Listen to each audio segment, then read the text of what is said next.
For the 70th anniversary of the British North Greenland expedition, Tudor released its new Ranger, which they present as their 21st century expedition watch.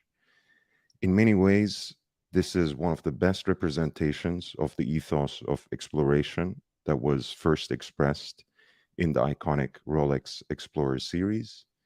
But in other ways, I think it is also a great representation of Tudor as a brand because it combines the vintage charm of Rolex and Tudor with the reliability and everyday wearability of a modern tool watch.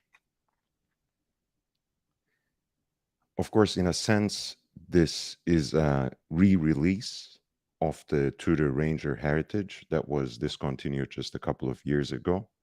Of course, with some important changes.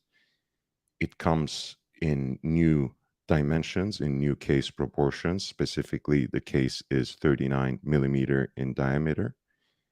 It is also powered by the Tudor in-house manufacture movement 5402, the same movements in the Black Bay 58 series. So I imagine the case dimensions in thickness too would be pretty similar to the Black Bay 58s. And one of the things that immediately strikes me about this watch is that, again, it really is exuding that simplicity and beauty of a classic field watch, that essence of the Rolex Explorer and Tudor Ranger.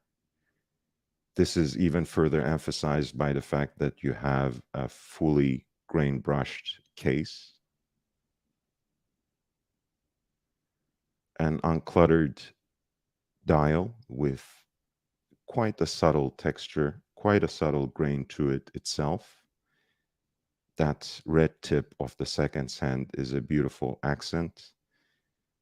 The application of the loom is pretty similar to Black Bay Pro in the sense that you have that, again, vintage aesthetics of naked plots, right, which are fully loomed, by the way.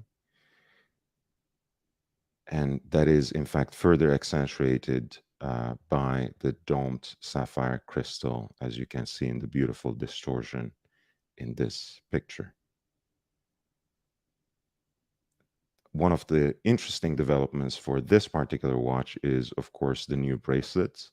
It comes with the T-Fit adjustable clasp, but also a bracelet that is not riveted, which was part of the Tudor aesthetic almost across the board until now.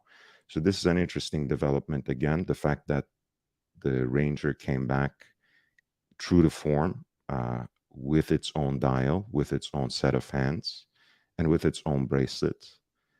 For those of us who were asking Tudor, who were expecting Tudor to vary their offerings a little bit, to have different sorts of options that express the unique aesthetics of a given model or that enhance the utility of that model with certain design elements.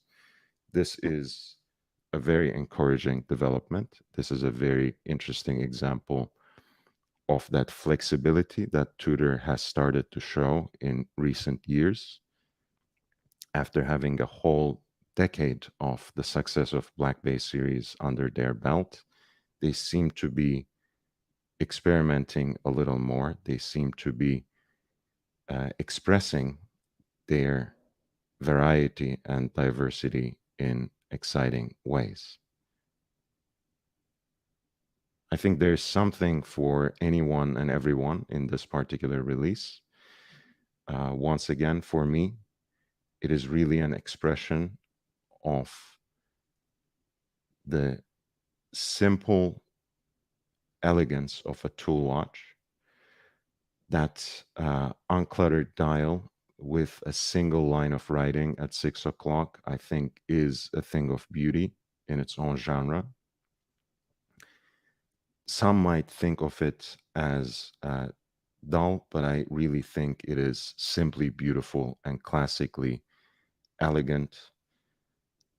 And I'm actually glad of this staggered release that allowed this Tudor Ranger to have its breathing room, its own space, its own stage, because otherwise I was worried that it might actually be lost in all the noise of watches and wonders. The watch comes in 3 different iterations. On its full bracelet, it's $3,050. So nice entry level to Tudor as a brand and to luxury watches in general, to modern tool watches at large. It also has the option of the hybrid strap and Tudor's own canvas strap, and both of these list right at 27.25. If you've enjoyed this content, please like, subscribe, and share far and wide to help me reach my first major goal of 1,000 subscribers. And stay tuned for further content on our shared passion for wristwatches.